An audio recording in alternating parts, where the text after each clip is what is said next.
Olá, povo de Deus. Hoje é quarta-feira, 26 de março, terceira semana da Quaresma. O texto de hoje está em Mateus capítulo 5, versículos 17 a 19.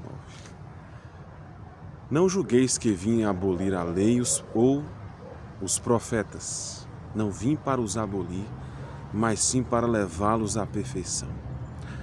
Pois em verdade vos digo, passará o céu e a terra, antes que desapareça um iota, um traço da lei. Aquele que violar um destes mandamentos, por menor que seja, e ensinar assim aos homens, será declarado o menor no reino dos céus. O texto de hoje aqui nos fala dessa relação da comunidade de Mateus com a lei, com a fé de Israel, a fé mosaica. E como que essa lei, e como que Jesus foi questionado diante da necessidade da lei, né? Qual era a função da lei? A lei ela tinha um papel de conscientizar o homem do pecado, do mal. A lei ela era pedagógica. Ela tinha uma função de orientar o homem para a existência do perigo, do erro, do mal. E os preceitos, as prescrições, eram formas de não somente demarcar a identidade de um povo,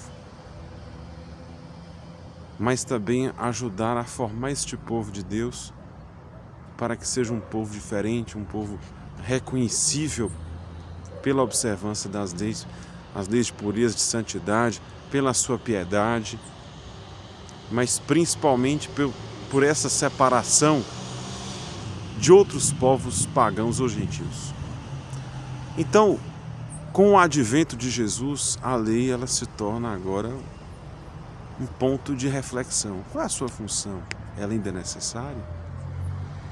Então Jesus, ele entende que, ele afirma que não veio abolir essa lei, porque muitos achavam que Jesus era um fora da lei, era alguém que jogava fora as tradições antigas, era alguém que desrespeitava a ortodoxia, a doutrina da fé, como se Jesus não fosse um judeu piedoso, como se ele não fosse alguém que, né, como se ele fosse um herege, na linguagem que alguns chamam, né?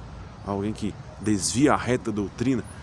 Mas Jesus vai dizer que ele não veio alterar a lei, não veio tirar uma letra, mas sim dar pleno cumprimento, pleno sentido. Jesus é o hermeneuta do Pai, ou seja, ele é o intérprete do Pai, o intérprete da lei.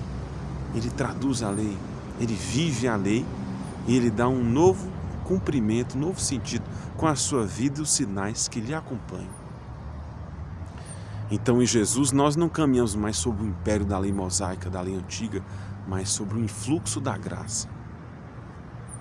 O que nós chamamos de lei hoje no cristianismo, por meio de doutrinas, códigos, prescrições, por meio de cânones, de normativas, tudo isso tem uma função pedagógica de nos conscientizar para a realidade do mal, do perigo, do desvio, aquilo que nos afasta de uma vida boa, aquilo que nos afasta da graça. Mas não é a lei que nos conduz à santidade, à plenitude, à perfeição, à comunhão mística com Deus, mas sim sermos atraídos a esse amor que é uma pessoa. O cristianismo, ele brota de um encontro, ele é uma pessoa. Antes de um código de doutrinas e normas, o cristianismo é encontro com uma pessoa e uma resposta de amor a essa pessoa. E uma vez que nós fazemos essa experiência de encontro amoroso, pessoal e comunitário com Ele, toda a nossa vida agora vai sendo reorientada, ressignificada e compreendida de maneira ética, a ponto de traduzirmos nosso segmento em algumas normativas, para que elas nos deem segurança, um horizonte seguro. Ninguém consegue viver sem leis e regras. A própria experiência de fé precisa de normativas.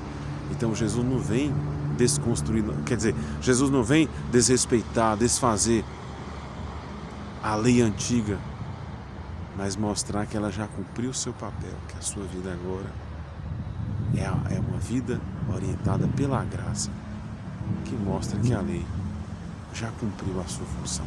Então que o Senhor nos ajude também a caminhar sempre atraídos por essa graça. Deixar que essa graça nos oriente, nos fortaleça, nos ajude no combate contra o mal, nos ajude a viver o cristianismo de maneira ética, a compreender os mandamentos, interiorizar as normativas, os dogmas, a fé, a doutrina. Antes da ortodoxia, uma ortopraxis, ou seja, uma prática reta, correta, boa. Isso sim dá dignidade e beleza à doutrina. A prática ética cristã, ela embeleza a doutrina, dá vigor e sentido. E não faz da lei e da doutrina um fardo, mas mostra sim a sua eficácia, a sua força, para nos conduzir no caminho da vida e da salvação.